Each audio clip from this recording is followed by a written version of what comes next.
사랑하는 하나님 교회 성도 여러분, 오늘 하루도 우리를 붙드시고 인도하시는 선하신 주님의 말씀에 은혜 안에 거하시기를 축복합니다. 오늘 살아계신 하나님의 말씀은 요엘 3장 4절 말씀입니다.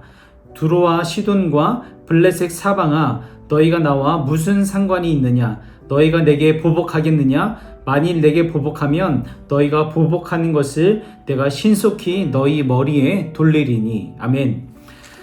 우리가 이 땅을 살아가면서 그리스도인으로서 믿음으로 넘어가 보려고 하지만 쉽게 해결되지 않는 의문점이 하나 있을 겁니다. 그것이 무엇이냐면 이 세상을 살아가면서 고난과 문제, 어려움을 당할 때 그것을 넘어서서 무엇보다 세상으로부터 교회를 다닌다는 이유로 손해를 보거나 어려움을 당하는 순간에 울컥 찾아오는 억울함에 대한 의문점입니다. 하나님은 분명히 살아계시고 이 세상을 주관하고 계시는 분이시라고 하는데, 그렇다면 왜 하나님의 자녀인 우리가 어려움을 당할 때 왜 그것을 지켜만 보고 계신 것 같은지, 그리고 그 주님의 이름을 더럽히고 조롱하는 자들을 왜 그저 내버려 두시는지에 대한 부분입니다. 이에 오늘 말씀에서는 요엘 선지자가 이런 우리가 품고 있는 의문점에 대해서 조금은 답해주고 있습니다. 오늘 말씀의 내용에 보면 이스라엘 백성들이 하나님과의 언약을 어겨서 이방 민족들로 하여금 짓밟힘 당하고 입에 담기도 부담스러운 치욕스러운 어려움들과 벌을 겪었지만, 이스라엘이 하나님의 백성이요 하나님의 선택받은 자녀라는 사실은 변함이 없다는 것을 말씀을 통해 발견하게 됩니다.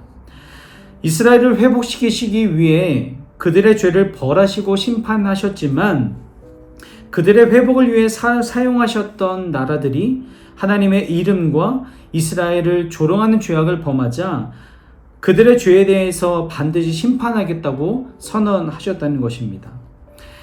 이스라엘 백성들이 하나님의 말씀에 순종하지 않아서 그들이 여러 형태의 고난들을 겪었지만, 그 가운데에서도 하나님은 그들을 보호하시고 그들의 방패가 되신다는 것을 볼 수가 있습니다. 그들이 겪었던 고난은 인간의 시선으로 바라볼 땐 1차원적인 고난과 어려움이었지만, 하나님의 시선에서는 하나님의 선택을 받은 자로서의 살아가야 하는 옳은 길, 무엇보다 우리에게 보여주길 원하시는 하나님의 원대하신 계획하심, 특별한 사랑이 숨겨져 있었다는 것입니다. 이 땅에 하나님의 백성으로 부르심받은 저와 여러분들의 삶도 동일합니다. 우리는 하나님의 특별한 사랑을 받은 자들입니다. 그리고 하나님이 택하시고 하나님이 사랑하시는 백성은 하나님이 분명히 책임지십니다. 하지만 그 특권에는 책임이 붙을 수밖에 없죠. 그것은 그분의 영역 안에서, 그분의 말씀 안에서 순종하면서 살아가는 것입니다. 우리의 삶 속에 이해되지 않는 어려움과 억울함이 찾아오더라도 그 속에 깃들어 있는 하나님의 원대하신 계획하심과 특별한 사랑이 있다는 것을 우리는 발견하고 바라볼 수 있어야 합니다. 하나님은 온 천지 만물을 말씀으로 창조하시고 주관하시는 전능하신 분이시기 때문입니다.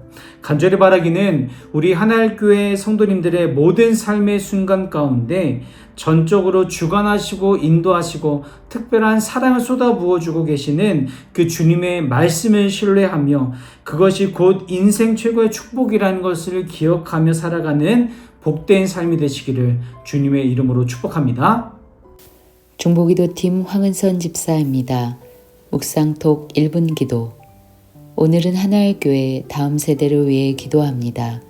사랑의 하나님, 우리 하나일교회 자녀들이 세상의 지혜가 아닌 하나님의 지혜를 따르게 하옵소서. 정직과 진실함으로 하나님 앞에 나아가고 하나님의 말씀을 즐거워하여 주야로 묵상하고 그 말씀의 능력이 삶을 통해 경험되어지도록 축복하옵소서. 그래서 시냇가에 심은 나무가 철을 따라 열매를 맺고 그 잎사귀가 마르지 아니함 같이 우리 자녀들이 하는 모든 일이 주님 안에서 형통하도록 축복하옵소서. 또한 우리 자녀들의 마음이 예수 그리스도의 사랑과 생명의 빛으로 충만하여 주님의 선하심과 화평을 누리고 속사람이 능력으로 강건하여져서 십자가의 은혜를 깨닫고 복음의 사명을 이어받는 다음 세대가 되도록 축복하여 주옵소서. 올 한 해도 우리 자녀들과 임마누엘 하시는 예수님의 이름으로 기도드립니다. 아멘.